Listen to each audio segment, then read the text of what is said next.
తూర్పు గోదావరి జిల్లా నిడదవోలు పట్టణంలోని మోడ్రన్ రూఫ్ గవర్నమెంట్ జూనియర్ కళాశాల నందు విద్యార్థులకు పుస్తకాల పంపిణీ కార్యక్రమంలో మంత్రి కందుల దుర్గేష్ పాల్గొన్నారు.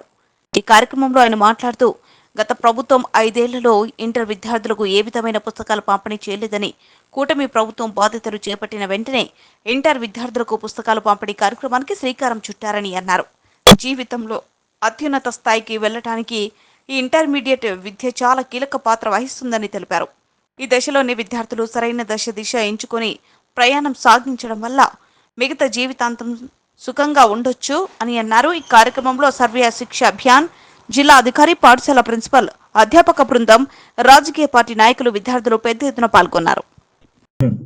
శ్రీమతి సుభాషిణి గారు, అదేవిధంగా డివిఓ శ్రీ సుబ్రహ్మణ్యం గారు, అదేవిధంగా డిఈ గారు, ఎంఈఓ గారు, వేదిక మీద ఉన్నటువంటి రాజకీయ ప్రముఖులు, పట్టణ తెలుగుదేశం పార్టీ అధ్యక్షులు శ్రీ కొమ్మిని వెంకటేశ్వరరావు గారు, జనసేన పార్టీ అధ్యక్షులు రంగా రమేష్ గారు, భారతీయ జనతా పార్టీ అధ్యక్షులు రామారావు గారు, ఇంకా వేదిక మీద ఉన్నటువంటి మిత్రులకి, ముందు కూర్చున్నటువంటి మిత్రులకి, పాత్రికేయ అదేవిధంగా కళాశాలకు సంబంధించినటువంటి అధ్యాపక బృందం యావత్తుకి, అదేవిధంగా అధ్యాపకేతర బృందానికి అందరికీ నమస్సుమాంజలి తెలియజేస్తూ, చక్కగా ముందు కూర్చుని ఎండ ఉన్నప్పటికీ కూడా తట్టుకుని చాలా క్రమశిక్షణతోటి, చిరునవ్వులతోటి, కేరింతలతోటి చక్కగా ఈ కార్యక్రమంలో పాలు పంచుకుంటున్నటువంటి 50 మంది విద్యార్థిని మనులందరికీ కూడా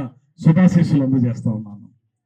ముందుగా మీ అందరికీ చెప్పే మాట, మీరందరూ ఎలా అయితే ఒక గవర్నమెంట్ జూనియర్ కాలేజీలో చదువుకుంటున్నారో, నేను కూడా నా ఇంటర్మీడియట్ రాజమండ్రి గవర్నమెంట్ జూనియర్ కాలేజీలోనే చదువుకున్నాను అనేటువంటి మాటని మీ అందరికీ తెలియజేస్తున్నాను. ఎప్పుడైనా సరే జీవితంలో మనం పైకి రావడానికి, మనం అనుకున్నటువంటి రంగంలో ఒక నాయకత్వ లక్షణాలని పెంపొందించుకోవడానికి ఇంటర్మీడియట్ అనేటువంటిది, ఆ విద్యా సంవత్సరాలు 2 కూడా చాలా కీలకమైనవి. మీరు 10th క్లాస్ వరకు పూర్తిగా పరిణితి చెంది ఉన్నారు. అదేవిధంగా డిగ్రీకి వచ్చేటప్పటికి పరిణితి చెందుతారు. పరిణితి చెందకుండా చెందే వరకు వెళ్ళే మధ్యస్థంగా ఉండేటువంటి సమయం ఇంటర్మీడియట్. అందుకే దాన్ని ఇంటర్మీడియట్ అని కూడా అన్నారు. ఇది మీరు ఒక క్రమశిక్షణతో ముందుకు వెళ్ళటానికి కానీ, జీవితంలో అనుకున్నటువంటి లక్ష్యాలను సాధించడానికి కానీ ఒక కీలకమైనటువంటి దశ ఈ ఇంటర్మీడియట్ అనేటువంటిది.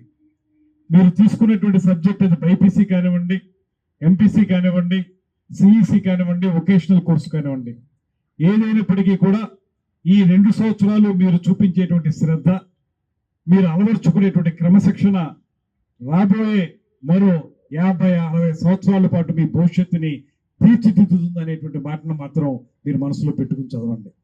ఇది చాలా అవసరం. ఇప్పుడు మనం నేర్చుకున్నటువంటి ప్రతి అంశం మనకి జీవితంలో ఎంతగానో ఉపయోగపడుతుంది. నాయకత్వ లక్షణాలంటే నేను రాజకీయ నాయకత్వం గురించి మాట్లాడడం లేదు. మీరు రేపొద్దున ఎంపీసీ తీసుకున్న వాళ్ళు ఇంజనీర్లు అయితే, బైపీసీ తీసుకున్న వాళ్ళు డాక్టర్లు అయితే, సిఈసి తీసుకున్న వాళ్ళు సిఏలకి వాటికి వెళితే, లేకపోతే హెచ్ఈసి తీసుకున్న వాళ్ళు సివిల్ సర్వీసెస్కి వెళ్ళాలనుకుంటే, ఏదైనప్పటికీ కూడా మీరు ఏ రంగంలోకి వెళ్ళినప్పటికీ కూడా మీకు నాయకత్వ లక్షణాలు అనేవి చాలా అవసరం. 10 మందితో మాట్లాడగలగటం, కమ్యూనికేషన్ స్కిల్స్ని పెంపొందించుకోవటం, దాంతోపాటు సబ్జెక్టు మీద సరైనటువంటి అవగాహన పెంపొందించుకోవటం, ఇవి చాలా ముఖ్యమైనటువంటి అంశాలు. అవన్నీ అలవర్చడానికి, అలవాటు పడటానికి ప్రథమ సోపానం ఖచ్చితంగా ఇంటర్మీడియట్ విద్య అనేటువంటి మాటని మీ అందరికీ నేను మనవి చేస్తున్నాను. అందుకే ఇవాళ ప్రభుత్వాలు కూడా గుర్తించినవి కనుకే ఇవాళ 5 సంవత్సరాల కాలంలో మీకు పాఠ్య పుస్తకాలు కానీ, నోట్బుక్స్ కానీ ఇవ్వకపోయినా, అధికారంలోకి వచ్చిన వెంటనే మన ప్రభుత్వం ఈ సంవత్సరం వెంటనే మీకు ఈ పాఠ్య పుస్తకాలని, నోట్